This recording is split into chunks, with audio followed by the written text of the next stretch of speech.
insya Allah duduk kita menjadi ibadah di sisi Allah SWT.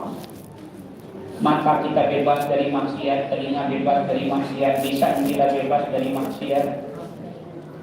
Diam saja kita 1 jam dengan ceramah Buya Epy Santoso, insya Allah pulang sudah membawa pahala lebih baik daripada salat sunat di rumah 1000 rakaat.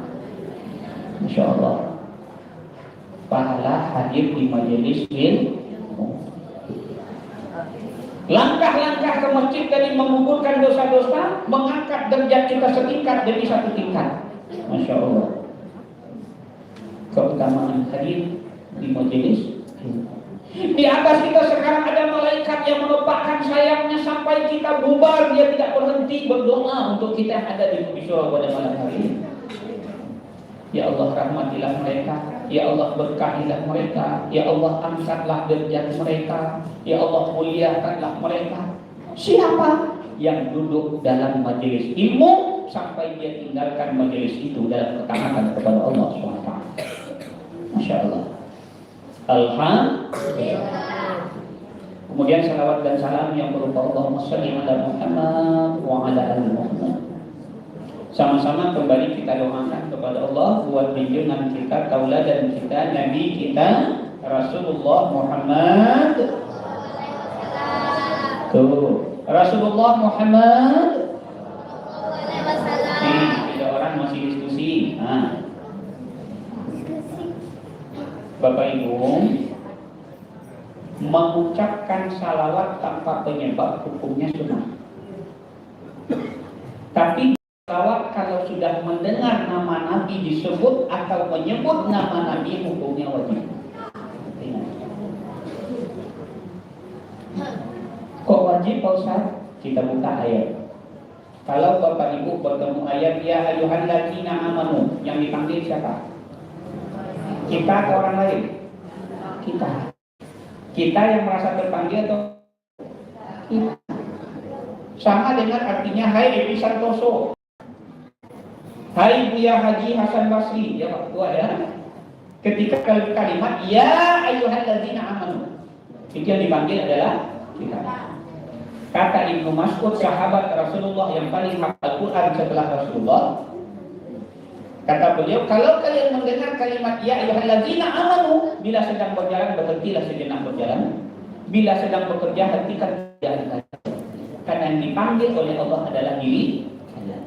Dan setelah itu Allah pasti memberikan perintah kebaikan untuk kalian. Itu kata Ibnu Mas'ud. Ya ayyuhalladzina amanu aqimis shalah.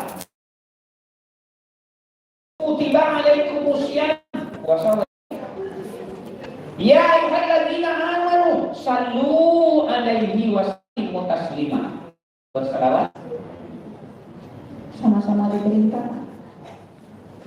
Nah, siapa yang mendengar nama Nabi disebut, wajib hukumnya baginya menyambung paling tidak dengan sallallahu.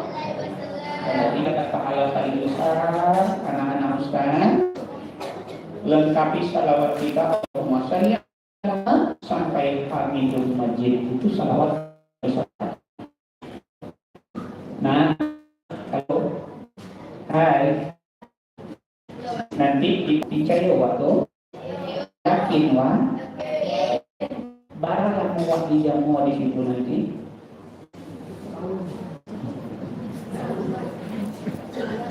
Oh, di Surawan ada proses perjalanan manusia dari alam ruh sampai akhirat, nggak ada Pak ya skemanya. Nah, nanti di mahsyar itu Bapak Ibu kita antrian menunggu amal kita, apakah akan Allah berikan amal kita di depan dan kita terima di sebelah kanan, atau Allah letakkan buku kita di belakang dan kita terima dari sebelah kiri. Na'udzubillah, itu antrian kita 50.000 tahun akhirat. Barana sehari akhirat lamanya sama dengan 1000 tahun dunia.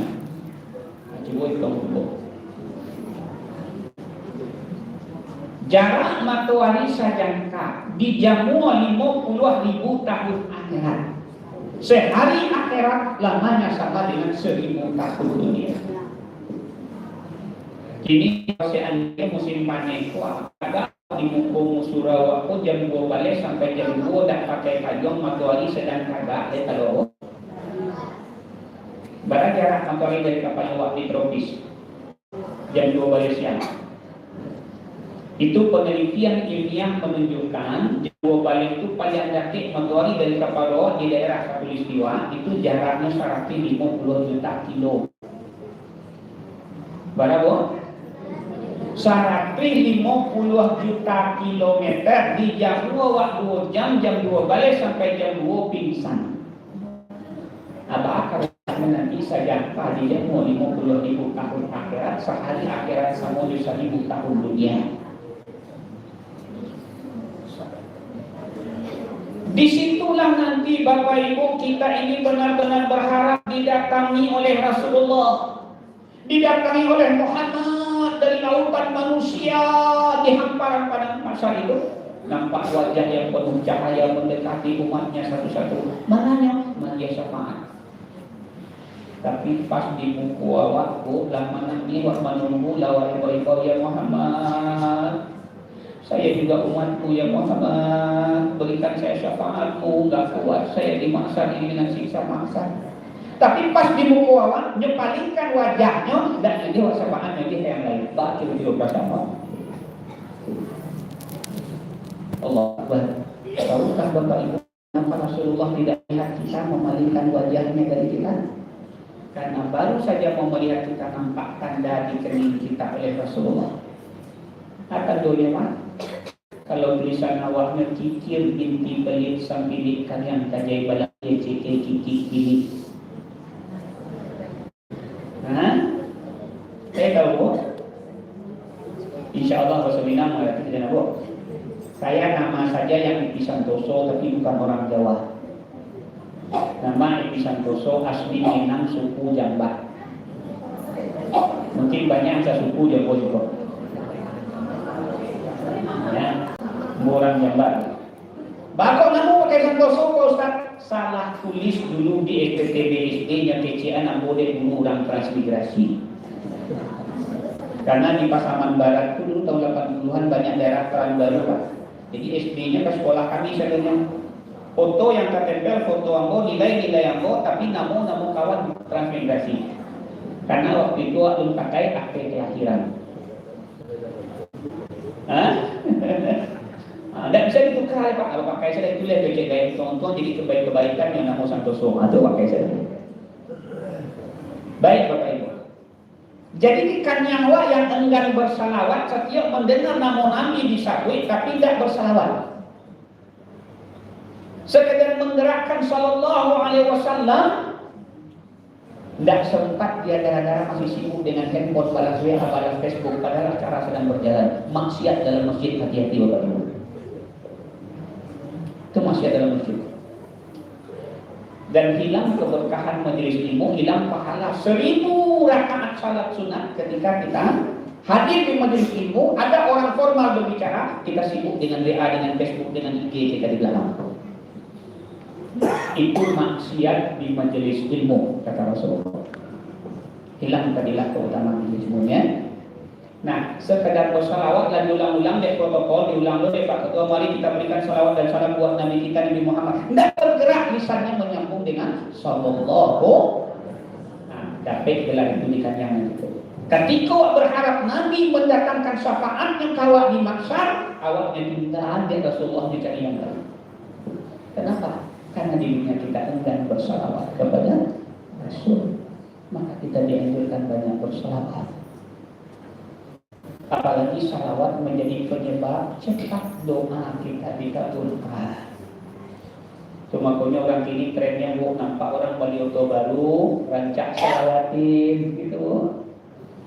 Ada kawan beli rumah baru, buat tinggi, mega kita salawatin yuk. Mudah-mudahan rezeki kita juga nambah bisa seperti itu. Masya Allah Bapak Ibu. Bapak Ibu yang dirahmati dan dimuliakan Allah, malam hari ini kita tidak lama-lama. Begitu saya tutup dengan salam, nanti berarti kita sudah selesai. Ya, kita ingin bahas satu ayat yang tadi diulang-ulang oleh adik-adik kita, anak-anak kita, karena jarang dibahas oleh ustaz lain. Makanya malam ini saya akan bahas ayat ini secara utuh. Pertama, mari kita simak ayat tadi. Subhanalladzi asra. Betul? Adakah kita pernah ketemu dalam Al-Quran Subhanalladzi isra? Pernah, Bu? Saya ingin tanya ke Bapak Ibu, kira-kira bahasa Arab yang paling bagus, bahasa Arab Tuhan atau bahasa Arab manusia? Bahasa Al-Quran atau bahasa makhluk? Di Al-Quran bahasanya asra.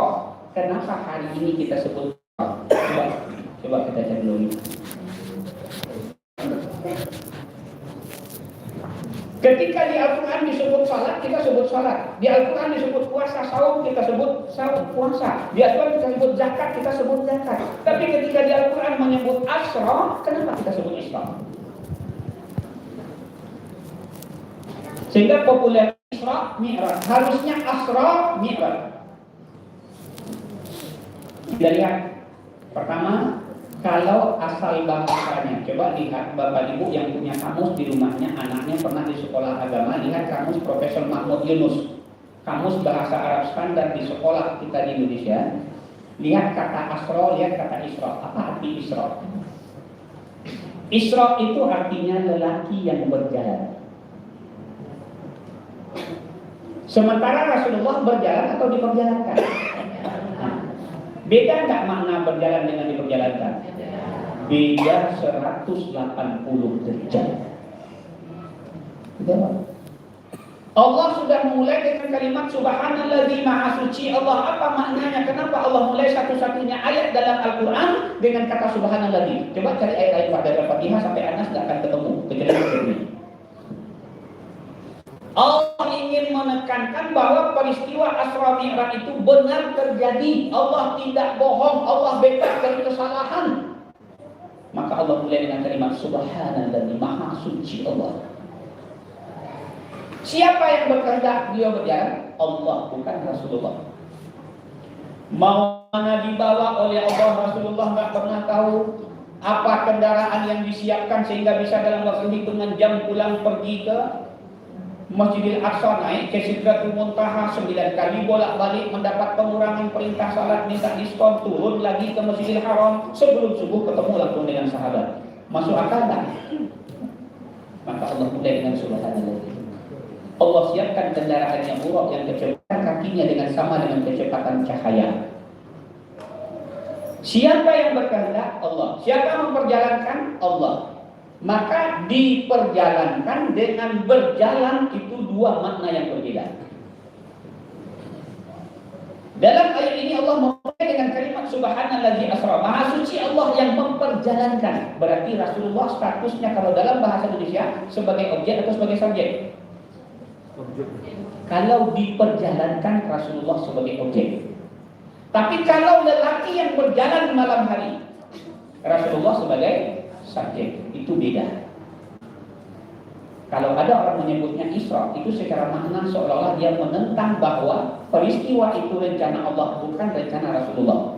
Tapi kalau disebut Isra, seolah itu rencana Rasul. Satu Pak. Bukan kamus nanti, boleh. Yang kedua, kalau alasan Isra karena ada dalam surat ke-17 surat Al-Isra ayat yang pertama. Ingat Bapak Ibu, ayat kedua itu ceritanya kaum Bani Israel yang tidak bisa bersyukur. Hampir semua Bani Israel menolak para nabi, bahkan membunuh para nabinya, termasuk menggergaji nabinya dan batang kayu, melemparkan nabinya ke sungai, ke laut, ya, dan diterima semua nabinya. Itu karakter Bani Israel. Isra dalam surat ke-17 itu artinya Bani Israel, bukan perjalanan Rasulullah. Nah, di sini pentingnya kita belajar bahasa Arab. Ini kekalahan pertama kita hari ini umat Islam di era globalisasi. Bapak Ibu, bahasa Al-Quran bahasa Arab. Bahasa salat kita bahasa Arab. Bahasa penduduk surga nanti bahasa Arab. Tapi kenapa sekarang kita lebih pintar bahasa ini? Ini kekalahan kita nih Pak. Kekalahan kita oleh non-muslim. Gazul fikri di dunia pendidikan salah satunya adalah menjadikan bahasa non-muslim bukan bahasa Al-Quran sebagai bahasa standar dunia. Tidak bisa kita bahasa Inggris tidak akan ditanya untuk masuk surga, tapi tidak bisa bahasa Arab, tidak mengerti bahasa Quran, bermasalah kita sampai ke surga. Bapak Ibu, panjang imam membaca ayat, tidak tahu artinya, payah wak manahan kusuk wak sebagai makmum. Lalu banai mana membaca wak. Tapi coba kalau mengerti bahasa Quran, nyoba juz 30, tahu wak terjemahannya, tahu wak insya Allah asyik mendengarkan imam membaca. Contohnya baca wassama'i dzatil buruj wal yawmil maw'ud wasahidin wa mas'ud qutila ashabul ukhdud annari dzatil waqud idhum 'alaiha. Itu kalau kita tahu terjemahannya bagaimana anak-anak muda yang istiqomah melawan raja yang zalim, sehingga mereka lebih memilih digiring ke terowongan api daripada menyembah Tuhan bukan selain Allah. Masya Allah. Kalau kita paham, kalau tidak paham, itu makanya kata Ustaz Adi Hidayat, kita yang sudah rajin salat 5 waktu, ke masjid tiap waktu, salat sunat tak pernah tinggal, tahajud tiap malam, duha sudah 12 rakaat, hati-hati. Apakah kita sudah memahami semua bacaan salat kita dengan baik? Apakah kita tidak lagi menjadi orang yang lalai ketika salat, termasuk lalai pikiran kita? Allahu Akbar. Baru takbir katakan di situ pikir tak muat lalai. Sejak tadi dicari kanan, baru takbir pertama Allahu Akbar. Allah ya Allah, Bapak aku sekalian. Itu lalai. Kenapa kita tidak bisa bahasa? Dan tidak bisa diganti bahasa Quran, tidak bisa diganti bahasa salat, tidak bisa diganti. Di Mina wa kecian Allah nan gadang, di Jawa di kecian Allah isjede, tidak boleh. Allahu bahasa Arab. Ini harus jadi bahan renungan kita lagi, Bapak Ibu. Kita punya anak, punya cucu, jangan sampai lebih hebat casticus bahasa Inggrisnya pada bahasa Arabnya. Kata guru bahasa Arab saya ketika belajar, Dr. Muklis Bahar dulu dekan Fakultas Syariah UIN Bogor. Beliau baru saja halaman pertama diktat tentang pengantar bahasa Arabnya Bapak Ibu, itu akan kita temukan kalimat ahamiyatu dirasatul lughatul arabiyah. Itu bahasa Arab. Pentingnya kita belajar bahasa Arab.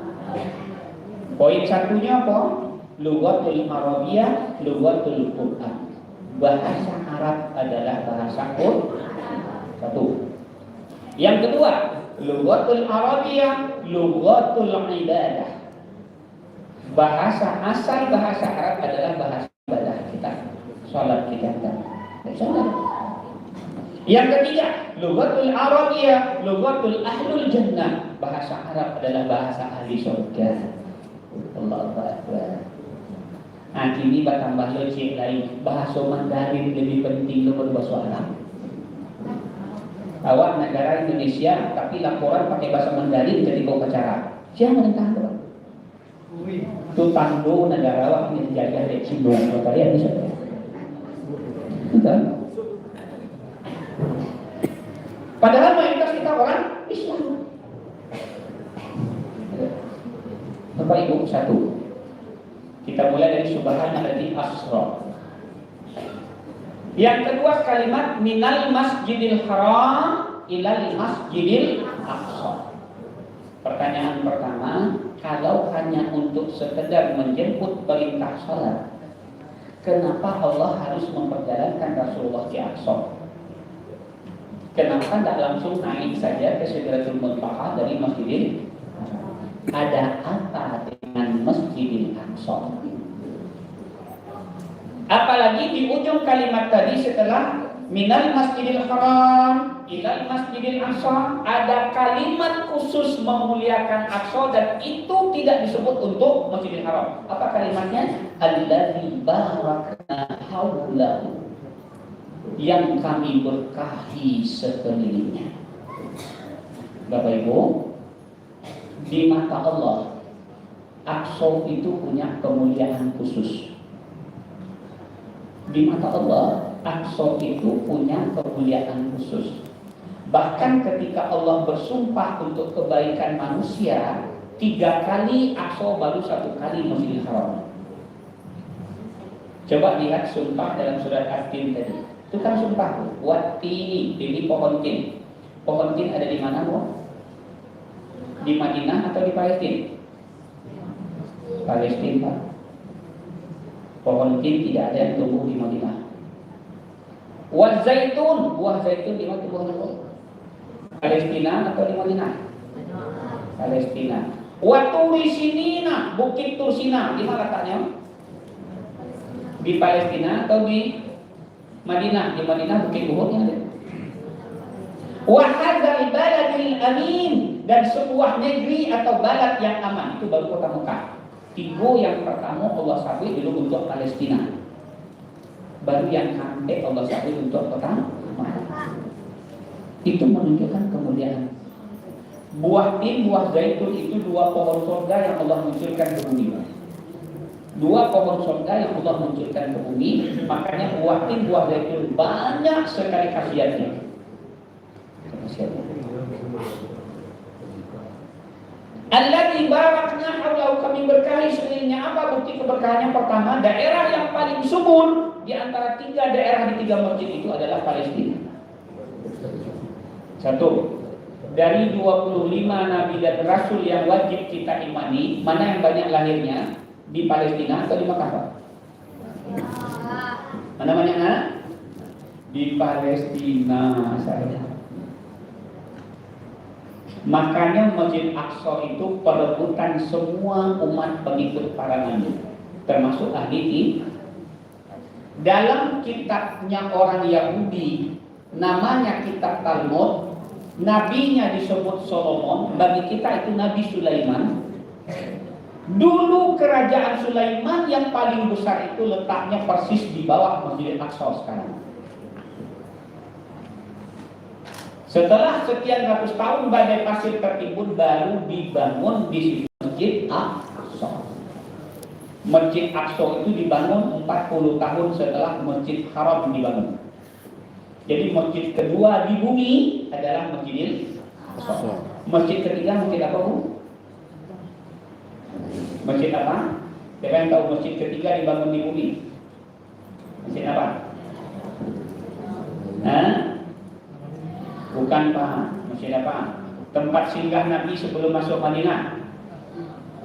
Yang kita kunjungi kalau kita dari hotel di Madinah ke sana ziarah 2 rakaat, sholat kita di dalamnya sama dengan bonus sekali umroh. Masjid apa? Masjid Quba. Itu masjid ketiga dibangun. Masjid pertama dibangun Rasulullah, Masjid Quba. Masjid ketiga di bumi, Masjid Quba. Yang keempat baru Masjid Nabawi. Oh, ya, sholat.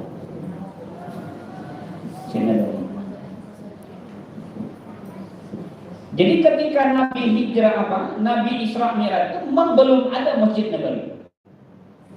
Karena Masjid Nabawi dibangun setelah Nabi hijrah ke Madinah.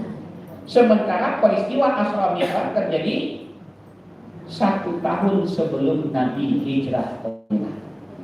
Puncak kegelisahan jiwa Rasulullah, puncak kegalauan umat Islam secara keseluruhan, ditinggal oleh si tercinta yang kaya raya punya pengaruh meninggal, ditinggal oleh paman yang juga kaya raya punya pengaruh meninggal. Akhirnya tahun itu disebut tahun Abul Husni, tahun duka cita. Maka Rasulullah diberangkatkan oleh Allah dalam peristiwa Isra.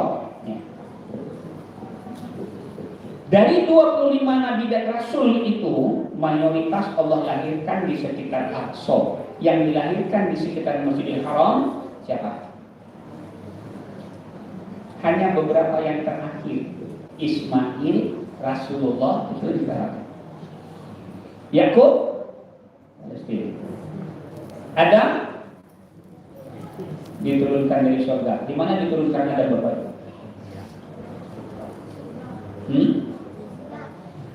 Kalau daerahnya sekarang sekitar India, Siti Hawa diturunkan di mana, Pak? bertemunya di padang Setiawa diturunkan di Jeddah. Maka ada nama kuburan di Jeddah itu kuburan Siti Hawa. Dan ada sepeda Nabi Adam yang lingkarannya besar di kota Jeddah, katanya sepeda Nabi Adam. Dia padahal Nabi Adam tidak punya sepeda dulu. Nah, punya sepeda. Insyaallah itu sudah. Nah, kenapa Allah berangkatkan ke Aqsa? Ada pesan di situ yang ingin Allah titipkan kepada kita. Termasuk juga diperkuat oleh Rasulullah. Ini jadi PR kita sampai akhir zaman. Apa pesannya Bapak Ibu? Kata Rasulullah, ada 3 masjidku di bumi. Yang disebut oleh Rasulullah 3 masjid Rasul di bumi itu adalah Masjid Haram di Mekah, Masjid Nabawi di Madinah, Aqsa di Palestina. Itu 3 masjid itu kata Rasul. Dan kita disunahkan berkunjung ke 3 masjid itu. 2 di antara 3 masjidku kata Rasul, Allah yang menjaga keamanannya sampai dunia kiamat. Mana yang dijaga Allah? Mekah, Haram dan Nabawi. Makanya disebut tanah diharamkan orang kafir menginjakkan kaki ke sana. Ada batas patoknya semua. Makanya pesawat yang turun di Madinah harus dipastikan semua pilot pramugari penumpangnya wajib muslim. Kalau enggak turunnya di Jeddah atau turunnya di Riyadh, tidak boleh turun di Madinah. Kalau yang turun mendarat Madinah pasti semuanya muslim. Karena Madinah itu sudah masuk tanah haram. Dan termasuk landasan pesawat yang di Madinah itu adalah tanah haram. Itu dijamin oleh Allah. Kalau ada yang mau mengutak-atik Masjidil Haram, mengutak-atik Masjid Nabawi, diam pun kita semua umat Islam, Allah akan bekerja dengan tangan-tangannya Allah, dengan malaikat-malaikatnya Allah. Sebagaimana Allah turunkan burung ababil membawa batu sijil menghancurkan pasukan neraka. Hadis. Tapi satu masjid, kata Rasulullah, Bapak Ibu, satu masjid Allah titipkan penjagaannya kepada umat Islam. Dan Allah jadikan masjid itu ladang jihad umat Islam sampai akhir zaman. Masjid apa? Masjid Aqsa. Sampai kita akan sampai kiamat pun tidak akan aman. Nah, ini masuk kajian tentang kiamat Bapak Ibu. Ini perlu juga saya luruskan karena ada kajian-kajian dari ustaz lain sekarang seolah kiamat itu sudah tinggal hitungan puluhan tahun, Pak. Dia punya dasar juga, punya hadis. Gitu. Apa hadisnya? Umur umat Islam tidak sampai 100.500 tahun. Nah sekarang sudah 1444. Berapa tinggal itu Pak? 56 tahun lainnya. Kiamat aja. Itu dalilnya. Yang kedua apa? Bukti-bukti tanda kiamat kubra sudah semakin banyak. Salah satunya apa? Arab sekarang sudah hijau. Lebih mudah mencari di timur di Arab pada Sibuk gitu. Di timur itu kadang-kadang Pak. Balita dari kampung murah was itu pada Sibuk. Serial kayaknya Pak.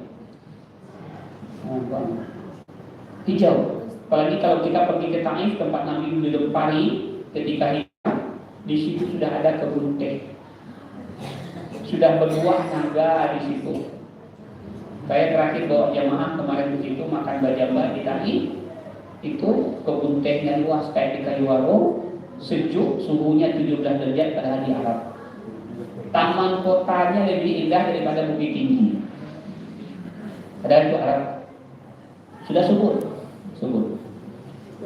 Tapi kalau bicara kiamat ada dalil lain yang juga perlu kita pegang. Yang pertama, dalilnya belum akan terjadi kiamat kubra selagi masih ada satu mulut saja yang menyebut nama Allah di bumi. Satu mulut yang menyebut nama Allah di bumi itu menyebab Allah menunda kiamat kubra 40 tahun. Akhirnya masih ada enggak orang salat? Masih. Berarti sampai 2 tahun lagi aman. Besok masih ada orang salat dulu. Bapak Ibu, sekarang orang berbondong-bondong masuk Islam. Di bagian timur, Ustadz Dasar Latif sekali mensyahadatkan orang 1 lapangan bola.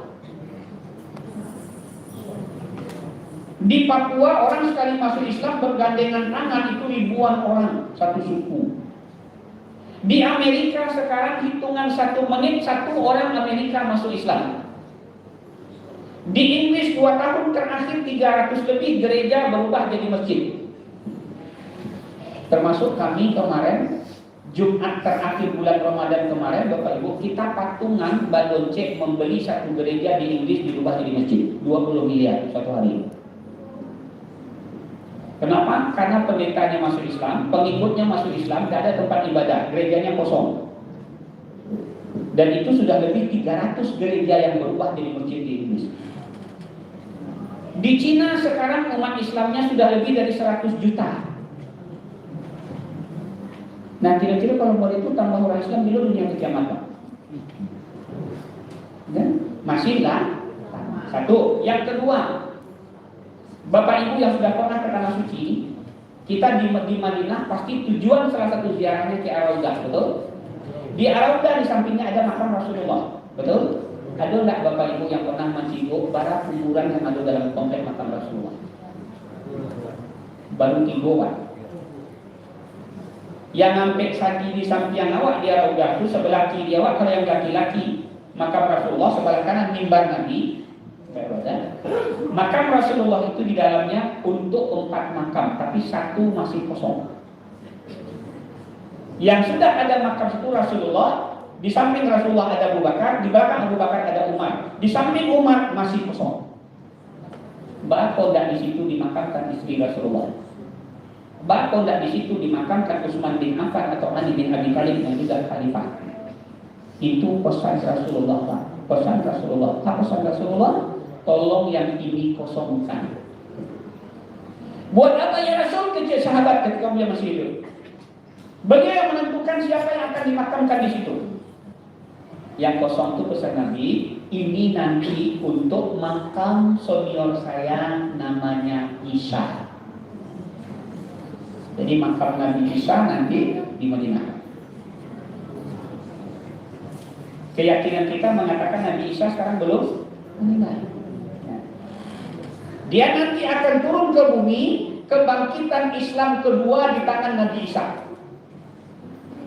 Baru setelah itu Dajjal dan seterusnya turun, meninggal semua orang Islam. 40 tahun setelah tidak ada lagi orang Islam yang beriman di bumi, baru kiamat kubro diturunkan. Dan kalau kita lihat gambar yang pernah dibuat oleh Rasulullah di tanah, Rasulullah pernah membuat gambar seperti grafik sinus ke sinus, priorisasi kebangkitan Islam. Boleh kita lihat hadisnya dalam hadis Imam Bukhari. Rasulullah menggambarkan ini zamanku, kata Rasulullah, puncak kebangkitan Islam. Setelah itu turun, dan itu bangkit lagi, puncak kedua ini Nabi Isa turun. Baru hancur semua dunia kiamat. Dan kalau kita lihat gambar grafik sinus kosinus itu, satu periode naik dan turunnya umat Islam itu ternyata lebih kurang 7 abad. 700 tahun, Pak. Makanya abad pertama sampai abad ke-7 bumi ini dikuasai oleh Kristen. Abad ke-7 Rasulullah diutus. Sampai abad ke-14 khalifah Islam berkuasa. Puncaknya sampai Roma pun ditaklukkan. Andalusia pun di bawah kekuasaan Islam. Ada bukti di situ sekarang jembatan Daudil Jifir. Situs sejarah Islam begitu banyak. Setelah itu apa? Hilang sistem khalifah. Kapan terakhir sistem khalifah hancur? 1924 Khalifah Utsmani. Berarti kita dipimpin oleh orang Islam juga tidak berpihak kepada Islam. Nah ini sekarang terjadi. Malah dia membunuh umat Islam. Raja yang zalim. Itu cerita Rasulullah. Nanti muncul kesadaran kebangkitan Islam lagi. Sekarang sudah mulai. Di sekolah-sekolah umum saja gerakan Islam luar biasa, di kampus-kampus umum gerakan Islam luar biasa, cerita tentang khalifah di mana-mana akan muncul lagi nanti. Sampai puncaknya turun Nabi Isa. Bumi ini kembali dipimpin oleh Islam. Kalau dulu pernah 2/3 bumi ini dikuasai oleh Islam. Setelah Nabi Isa meninggal, baru muncul lagi kerusakan. sampai puncaknya tidak ada lagi orang yang menyembah Allah. Disitulah dunia baru akan kiamat. Jadi kalau itu yang kita pegang, berapa tahun lagi paling cepat? Paling cepat 14 abad lagi. Karena sekarang baru menuju kebangkitan abad 21. Puncaknya nanti abad 28. Setelah itu muncul kehancuran. Puncaknya abad keberapa? Abad ke-35. Baru di situ kiamat. Jadi masih lama kalau itu yang kita ambil sebagai dalil. Karena sekarang orang Islam masih bertambah terus. Ka'bah tidak pernah berhenti dikelilingi dengan tawaf. Kapan dunia akan kiamatnya? Dunia akan kiamat kalau sudah berhenti orang tawaf, bumi tidak lagi berputar. Di suku perputaran bumi itu ada di Ka'bah. Insyaallah. Baik, kita sambung ceritanya. Jadi Masjid Aqsa itu Bapak Ibu sekarang kondisinya seperti apa? Pertama saya ingin luruskan tentang Aqsa. Persepsi dunia membentuk umat Islam memahami Aqsa hari ini mayoritas salah. Kalau ditanya kepada orang Islam, Bu, tolong tunjukkan mana Masjid Aqsa. Rata-rata orang Islam sekarang menunjuk sebuah masjid yang kubahnya berwarna putih emas. Betul? Itu mayoritas salah. Sementara dalam pemahaman ulama yang disebut Masjid Aqsa itu sebuah kompleks. Luasnya lebih dari 100 hektar. Dikelilingi dengan tembok setinggi 8 meter ke atas, 4 meter ke dalam bumi. Masuk ke dalamnya lewat 4 pintu utama. Salah satu pintu namanya Babul Buraq. Di dalamnya ada 3 masjid, ada 4 musala, ada 10.000 lebih umat Islam berkeluarga dalam kompleks Masjidil Aqsa. Nah, salah satu masjidnya itu adalah masjid yang punya kubah warna kuning yang disebut Qubatus Sakrah. Di bawah kubah itulah dulu Nabi sholat 2 rakaat sebelum naik nih. Dan Nabi sholat di atas sebuah batu, yang batu itu sekarang tidak mau lagi turun ke bumi, mengawang-awang di bawah Qubatus Sakrah. Nah, itu juga bukti yang Allah sebut linuriyahu min ayatina. Kami tunjukkan tanda-tanda kebesaran kami. Ada 2 yang Allah tunjukkan dari Aqsa. Yang pertama, kecepatan perjalanan atas kehendak Allah. Dari Haram ke Aqsa harusnya 2 bulan naik onta terbaik. Sekarang dalam hitungan jam naik pula ke Sidratul Muntaha, turun lagi sebelum subuh selesai. Bisa Bu? Bisa. Kenapa? Karena Allah yang mengerjakan, bukan Muhammad. Kalau Muhammad tidak akan sampai. Karena Muhammad hijrah, berapa lama dia dari Mekah ke Madinah? Dengan onta terbaik. Bermalam saja di Gua Sur 3 malam. Menunggu jalan aman. Bayangkan kalau ke Aqsa, kalau Muhammad yang berjalan, belum ke timur itu. Maka jangan sampai sebut Isra, karena kesannya dia berjalan. Asra diperjalankan, itu juga sebut.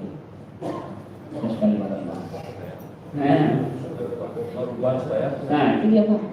Jadi kita banyak diserang oleh bahasa-bahasa yang dipopulerkan orang lain, media yang bukan pro Islam. Nah, kita ikut. Padahal bahasa Al-Quran jelas. Tadi anak-anak kita ada yang baca Subhanalladzi Isra, kan nggak ada. Selalu Subhanalladzi Asra. Isra. Jadi apa keberkahan surah Aqsa? Banyak. Nah, maka salah satunya Aqsa adalah kiblat pertama umat Islam. Yang kedua, Aqsa tempat Nabi Mi'raj. Maka dia punya. Nah, sekarang Bapak Ibu, Masjid Aqsa itu terancam dihancurkan. Di bawah komplek Aqsa itu sekarang Bapak Ibu sudah ada komplek tempat tinggal Yahudi bawah tanah. Sudah ada komplek rumah sakit dan pendidikan bawah tanah. Karena orang Yahudi itu Pak, dulu disebut oleh Allah negeri yang terusir, orang yang tidak punya tanah. Bahkan Islam menyebutnya bangsa yang dikutuk jadi keras. Karena mereka dilarang hari Sabtu menangkap ikan untuk beribadah, diuji di Allah kan waikan kadang-kadang ambil dia satu. Akhirnya dikutuk di bangsa Sakra. Kapan dia berkumpul ke sana? Baru tahun 1948. Kok mereka berkumpul? Hadiah. Hadiah dari siapa? Dari Inggris. Jadi dulu negara itu juga terjajah, Pak. Sama dengan Indonesia dijajah oleh Belanda, Jepang. Tapi beda, kalau Inggris menjajah, negaranya maju semua. Lihat Malaysia yang paling dekat dengan kita, maju. Kalau kita dijajah Belanda, habis. Timur Tengah itu semua dulu jajahan Inggris, Pak. Dan dia banyak dibantu oleh ekonom dan ahli-ahli orang Yahudi selama menjajah di Timur Tengah. Jadi katikonya kemaningkan daerah jajahan tahun 68 nyuagiahlah Inggris hadiah anak satu buah ketek. Cukup hanya untuk 60.000 orang. Jauh dari komplek Al-Quds, jauh dari komplek Masjid Al-Aqsa. Tapi kini mereka dikumpulkan situ sadonya oleh program Amerika. Makanya ya Israel itu disebut Amerika kecil, Amerika disebut Israel besar. Sama kedua-duanya. Keduanya.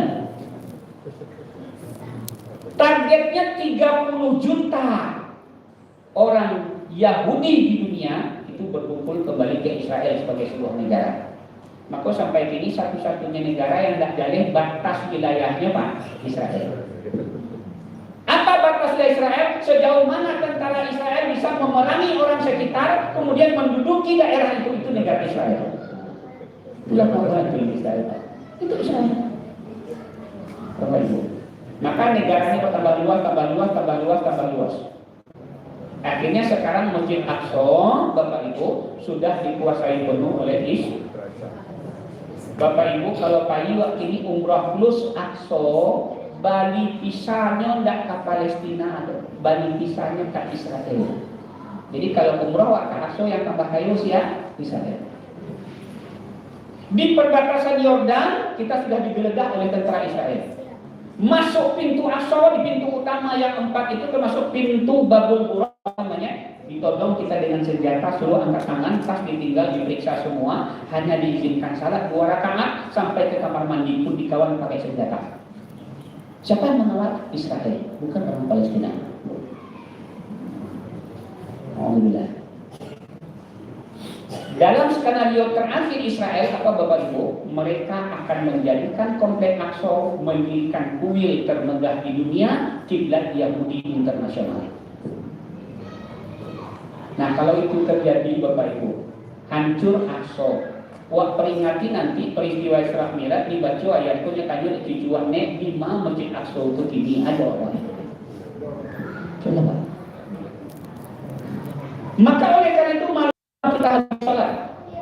Ketika kita disuruh Zam-Zam tidak diganggu salat subuh berjamaah, sementara saudara kita di Palestina untuk salat Jumat harus manjat tembok dan ditembak oleh apa doa kita tambah? Minta kepada Allah membantu menguatkan saudara kita yang berjuang di Palestina. Sudah puluhan ribu janda di Palestina. Sudah puluhan ribu anak-anak yatim di Palestina. Sudah puluhan ribu pejuang gugur memperjuangkan Aqsa. Dan di penjaranya sangat biadab Bapak Ibu. Boleh Bapak buka nanti di internet kisah-kisah penjara Abu Ghraib, penjara Yahudi di Palestina. Itu pejuang kita itu tak ada yang digantung terbalik, kakinya di atas, kepala disentuhkan ke lantai sampai busuk berulang. Kaki yang digantung itu disikat dengan sikat besi, terkelupas kulit dan daging disiram pakai cuka. Alhamdulillah. Begitu mereka menteror, mengintimidasi pejuang Palestina. Dan mereka tidak pandang ibu-ibu, tidak pandang anak-anak, main tembak aja semua. Tapi alhamdulillah sampai sekarang Israel tidak pernah bisa mengalahkan tentara-tentara Palestina. Kenapa? Mereka kuat dengan Al-Quran. Ibu-ibu di Palestina walaupun dalam kem-kem bawah tanah, kalau musim panas liburan mereka berlomba menghafal Quran. Sehingga Palestina itu paling tidak bisa melahirkan penghafal Quran 30 juz tiap tahun 100.000 orang, Pak.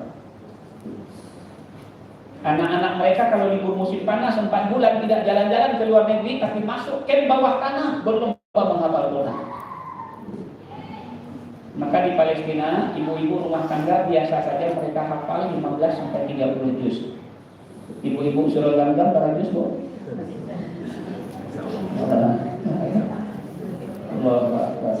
Nah, ini yang saya katakan jarang dibahas oleh ustaz kita ketika Islam Milad. Saya bisa bahas ini karena saya relawan salah satunya untuk Palestina. Saya punya data semua bagaimana kekejaman Israel di Palestina, peran-perannya semua ada di file lengkap semua, karena memang kita dilatih untuk itu dan untuk menyampaikannya ke masyarakat. Bapak Ibu, maka Allah kuatkan itu dengan minal masjidil haram ilal masjidil aqsa alladzi barakna haulahu. Allah berkahi sekelilingnya. Bahkan ada sebuah hadis Rasulullah, belum akan terjadi kiamat sebelum terjadi perang suci antara Yahudi dengan Islam. Dan pusat perang suci itu adalah kompleks Masjidil Aqsa. Ketika perang suci itu nanti tak rudal tidak berguna lagi. Yang berguna apa? Pedang, panah, kuda. Kenapa tidak berguna? Karena teknologi sama-sama canggih, saling mengunci. Rudal baru akan dikunci oleh teknologi lain. Pesawat mau terbang dikunci, tidak bisa terbang lagi oleh. Jadi akhirnya perang basoso, pedang yang bermain lagi, kuda yang bermain lagi, panah yang bermain lagi. Nah, saya ingin cerita sekarang anak-anak kita Bapak Ibu heboh dengan lato-lato, betul? Lato-lato yang sekarang beredar coba Bapak lihat made in mana? Cina. Cina. Bapak Ibu, coba lihat bagaimana anak-anak Cina seusia anak-anak kita sekarang. Apa yang dilatih untuk anak-anak mereka? Pertama kungfu, yang kedua berkuda, yang ketiga berenang, yang keempat memanah. Mereka tidak pernah main game seperti anak kita. Itu Cina, Pak. Sementara anak kita dia produksi mainan, game segala macam, diracuni anak-anak kita, dia sibuk menghidupkan sunnah Nabi untuk anak-anak kecil. Ini aja anaknya bela diri, barangan, main kudu, memanah. Dan ketika perang suci nanti terjadi di kompleks Aqsa, itu semua akan mendukung umat Islam. Batu akan berbicara, pohon-pohon akan berbicara. Ketika ada orang Yahudi bersembunyi di balik batu, kata batu, wahai Yahudi ada, wahai Muslim ada Yahudi di belakang saya, bunuh. Bersembunyi di balik pohon-pohon akan bicara, wahai Muslim di balik saya ada Yahudi, bunuh. Tapi ada satu pohon yang tidak berpihak kepada Islam, yang melindungi orang Yahudi. Bapak Ibu tahu apa nama pohonnya? Dalam hadis sahih Imam Bukhari dan Imam Muslim disebutkan nama pohonnya adalah pohon Gharqad.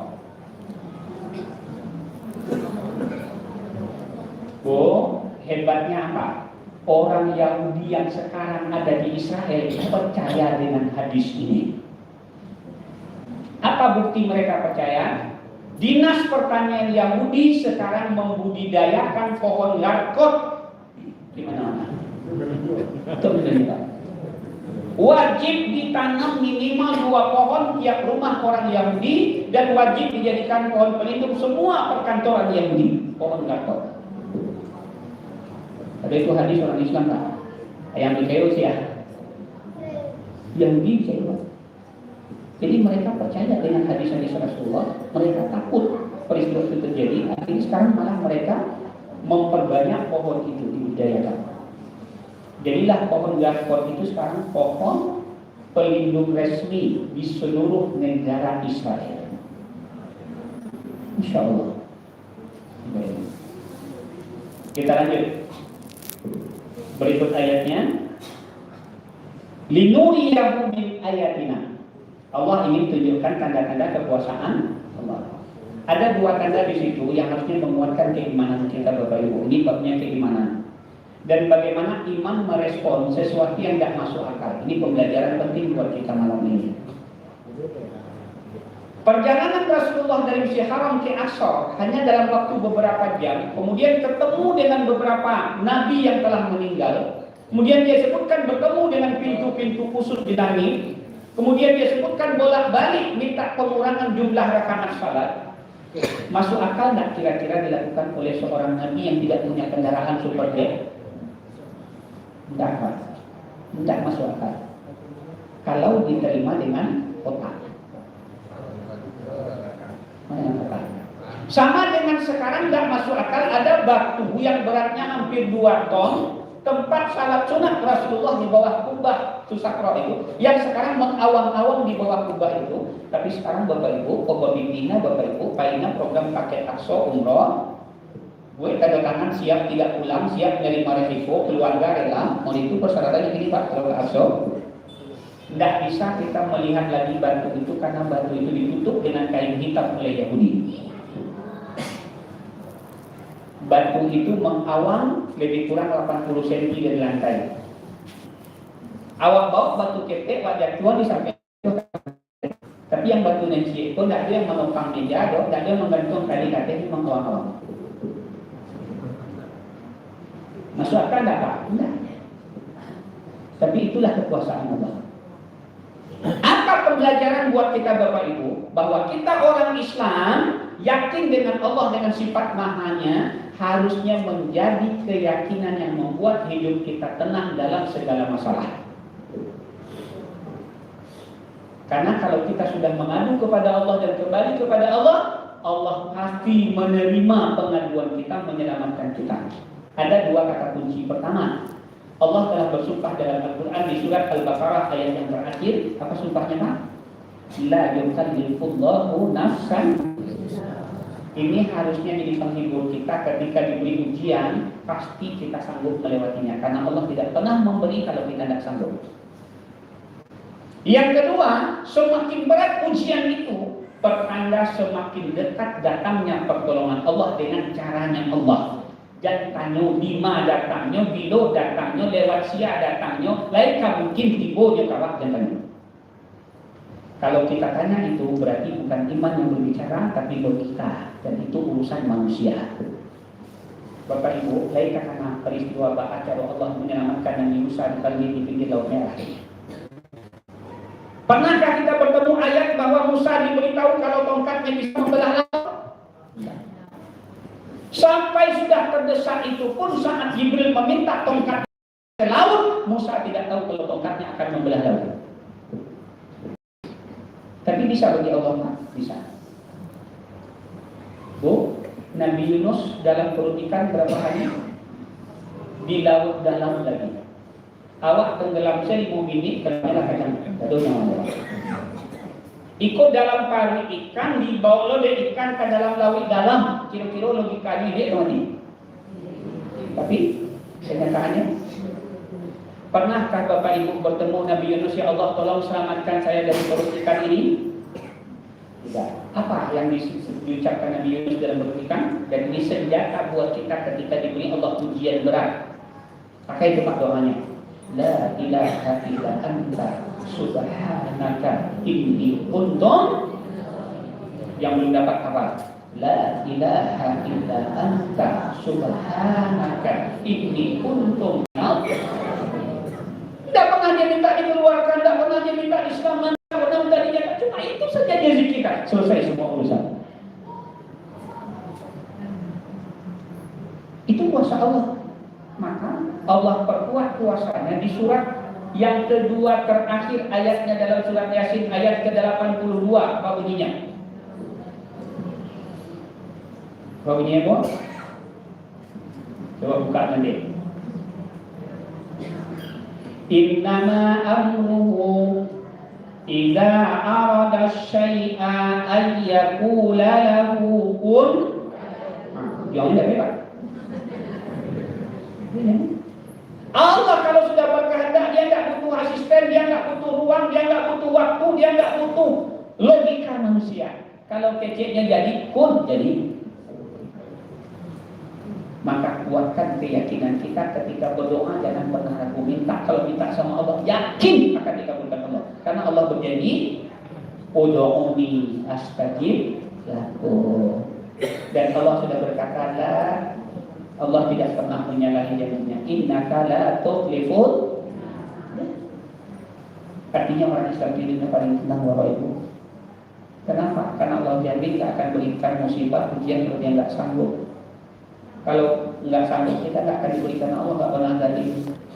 Tinggal kita ngadu sama Allah, gunakan ibadah kita sebagai tawasul, Allah kabulkan doa-doa kita. Yang tidak mungkin pun bagi kita, bagi Allah tidak ada kata tidak mungkin.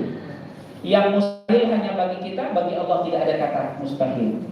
Maka jangan pernah berputus asa dari rahmat. Tuh kata kunci keimanan. Dan kita merespon perintah atau larangan Allah jangan dengan otak. Itu kata kunci kedua. Tapi responlah dengan hati. Kalau dengan otak, bisa kini kalau tidak pakai bank oleh Pak Ustaz, kalau tidak cara itu bawa ke dapet kendaraan. Padahal saja bisa riba haram. Harusnya ditinggalkan, jadi tinggalkan. Tahu nggak Bapak Ibu? Tahun 2021 kita masih COVID. Saya ketika ikut pelatihan manajemen ekonomi keluarga, membuat pola keuangan keluarga muslim di Jakarta. Itu orang pajak membeberkan data. Tahun 2021 aplikasi pinjol di Indonesia itu ada 480 juta aplikasi. Penduduk berapa Mas? Penduduk 217 juta, tapi aplikasi pinjol sampai 80 juta. Mana banyak? Pinjol itu ada yang syariah kok. Pinjol itu bank sampai 6 yang legal. Bank sampai 6 bukan TNI, pinjam sampai pulang 6. Ya. Aplikasi 10 hari naiknya 20%, kan doang. Enggak, katanya buka bisa bergadang, tambah lo rumah balik. Haram. Bapak Ibu maaf, rata-rata kita beli motor kredit apa cash? Kreditnya sama leasing atau sama bank Islam? Leasing Pak Ustaz, bawa sertifikat kita, bawa KTP kakak, bawa udah lalu pulang ya? Ya Pak? Bu, pernah tak dihitung barang si Honda itu tertambah dalam 3 tahun 36 kali cicilan? Ya Allah, Pak, saya kemarin hitung bulan Juli 2021 saya beli cash, bawa uang 17 juta ditolak oleh leasing. Mana banyak apa? Tinggal saya sebentar, cukup udah bilang baik. Pengunung itu ya Pak masih. Itu tuh Pak. Malah beli cash Pak dipasuli, hadiah enggak ada. Kalau beli kredit banyak hadiahnya. Macamnya.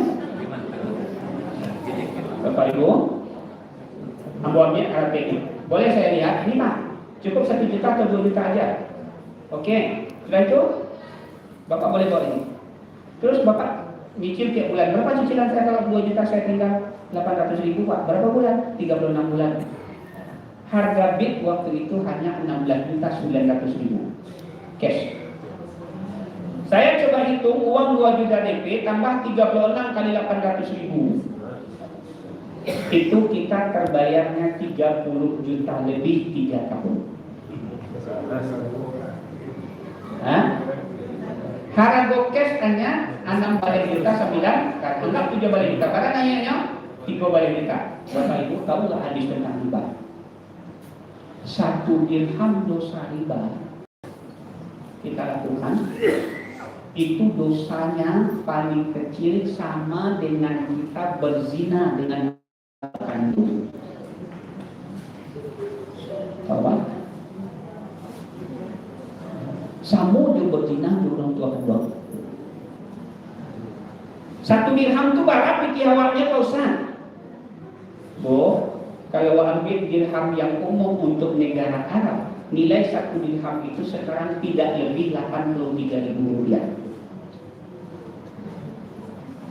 3 balik juta bagi 83.000 berarti barangkali dinawah 3 tahun. Kalau per 83.000 sekali berzina, kalau laki-laki 7.000, kalau manusia juga ya. Karena yang bersolima Nah, orang Islam sering selalu mengatakan kondak boleh itu bimawa KJP onda, Pak Ustaz. Islam mengajarkan kita, Bu, pertama hidup sederhana. Yo, kami butuh Honda, Pak Ustaz, anak kami lah masuk SMA. Nah, kalau kami mantap dengar pakai Honda, seorang SMA ini jauh ke situ. Oke, tapi pertanyaannya apakah harus yang baru? Yo, berpikir waktu 3 juta balian hanya smash kamu tuan.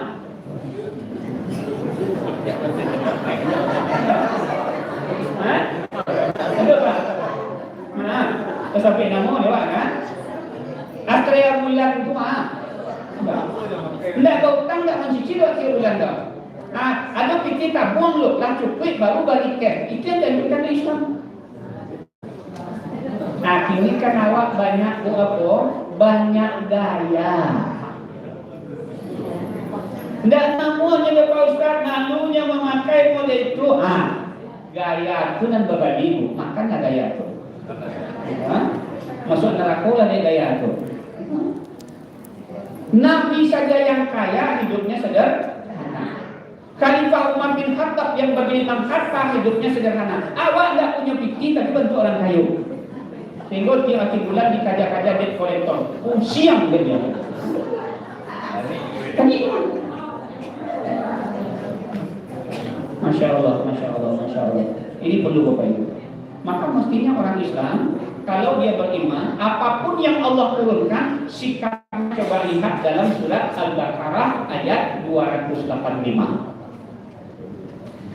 Amana Rasulu bima unzila ilaihi min rabbih wal mu'minun kullun amana billahi wa malaikatihi wa kutubihi wa rusulihi la nufarriqu baina ahadin min rasulih wa qalu sami'na. Tuh, tidak boleh membeda-bedakan ayat yang turun dan semua yang turun dengar taat. Tidak ada lagi dengar wa pikir-pikir nah. Lain kadang Ustaz pikir-pikir dulu. Lain kadang Ustaz tapi tunggu dulu. Tidak ada lagi begitu. Orang Arab ketika turun ayat tentang wajib jilbab, surat Al-Ahzab ayat 59, apa responnya Bu? Yang mendana sedang dimukul rumahnya, alun pakai jilbab, langsung lari ke dalam rumah. Tidak ada kain di rumah jilbab, nyo ambil kain sampai tidurnya kuduang separuhnya pakai kepala.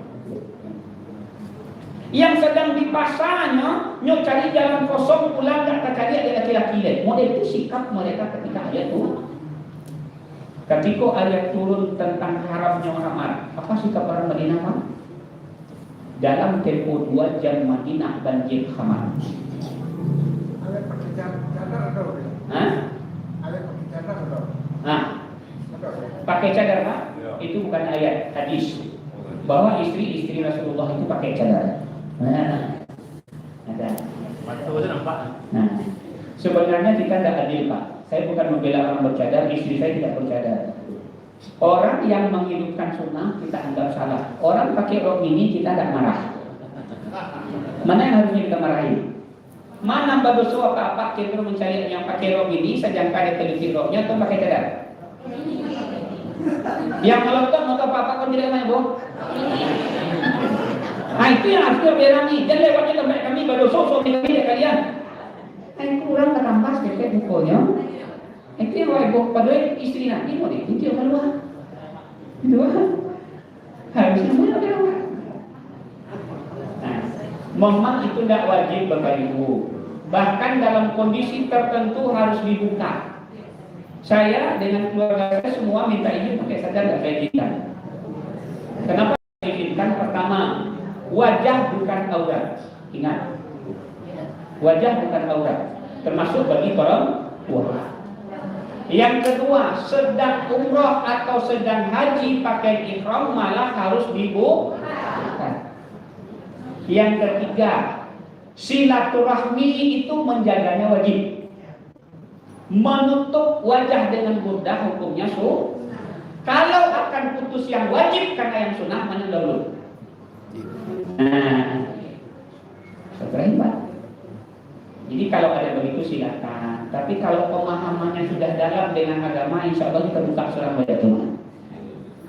Kamu dia pagi pak baru kami halal sadu dia. Tapi beko lah baisi ya.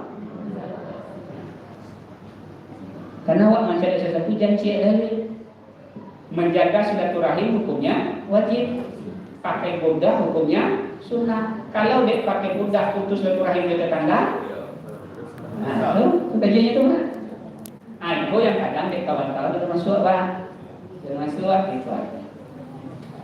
Makanya perlu kita ini banyak dalilnya insya Allah.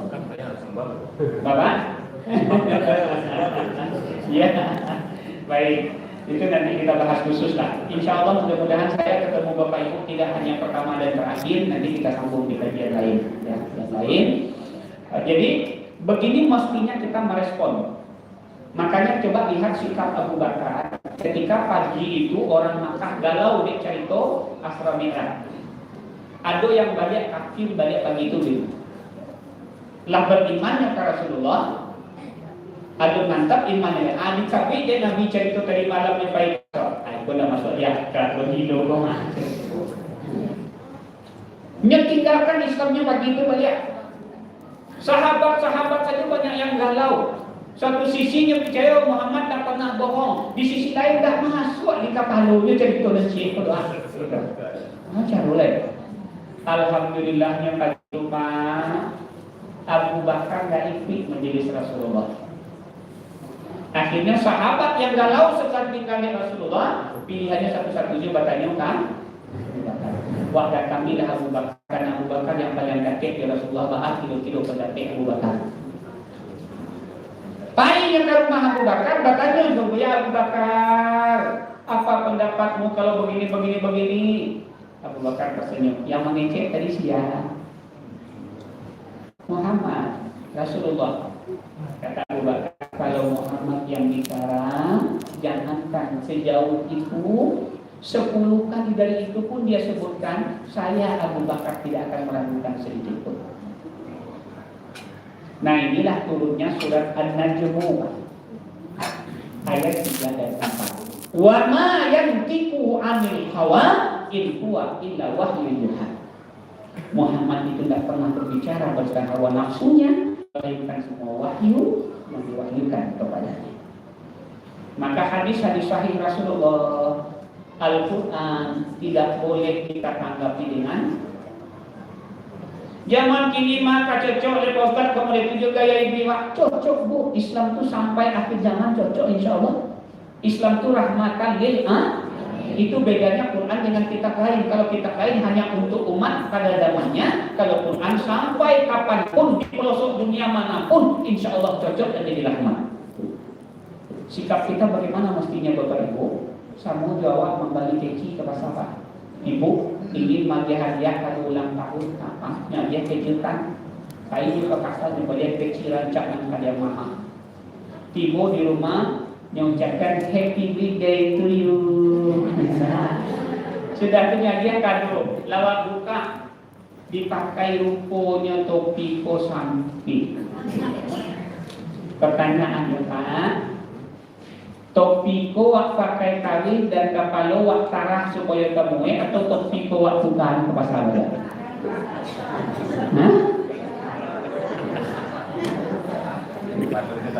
Kalau tarah. Maka hari ini kalau kita bertemu dengan Al-Quran atau hadis, bukan Al-Qurannya yang kita ganti, tapi pikiran kita yang harus kita sesuaikan. Hidup kita sesuaikan. Kenapa Al-Quran dari Allah, kalam Allah dari Lauhul Mahfuz sudah ada sebelum kita ada? Enggak. Insya Allah semua isi kandungan Al-Quran itu baik. Kalau diperintah pasti baik, kalau dilarang pasti tidak baik buat kita. Salah satu bukti ilmiah Bapak Ibu, syariat mencuci bejana, galai, pilihan awak kalau digilek dek wawau harus dicuci 7 kali sekali jo. Bu, bahas jo tanah di sebuah nabi yang balik abad yang silam. Deterjen ada, kapur baru ada, lengkap. Apakah Nabi 14 abad yang silam lah tahu kalau di ludah wawau itu ada virus rabies? Apakah ada mikroskop waktu itu? Tidak. Tapi kenapa para sahabat tidak membantah? Cuci kita kan dicuci. Bila tahunya ternyata tanah pula yang bisa membunuh virus rabies abad ke-20 oleh penemu virus rabies dari Jerman. Akhirnya mereka Islam. Nyabunuh virus itu cara pemanehan Bapak Ibu dalam open serapi derajat gak mati yo. Masukkan ke kulkas lah beku, cari balik di mikroskop digoyang, ibitnya baru. Bapak Muhammad menyuruh ke tanah umatnya mencuci. Anu ambil tanah kalian sasedot teh masukkan ke dalam testuk, masukkan di dalam wawah itu ke dalam, goyang-goyang 30 detik, cari di mikroskop balik mati seluruh. Jadi jangan tunggu otak kita bisa menerima ketika ayat turun, tapi terimalah dengan hati. Kalau sudah datang dari Allah pasti baik, kalau dilarang pasti tidak baik. Tinggalkan. Insya Allah ada jalan yang lebih baik ketika kita meninggalkannya karena Masya Allah, Allah bisa banyak maaf. Terima kasih. Dari 11. Assalamualaikum warahmatullahi wabarakatuh.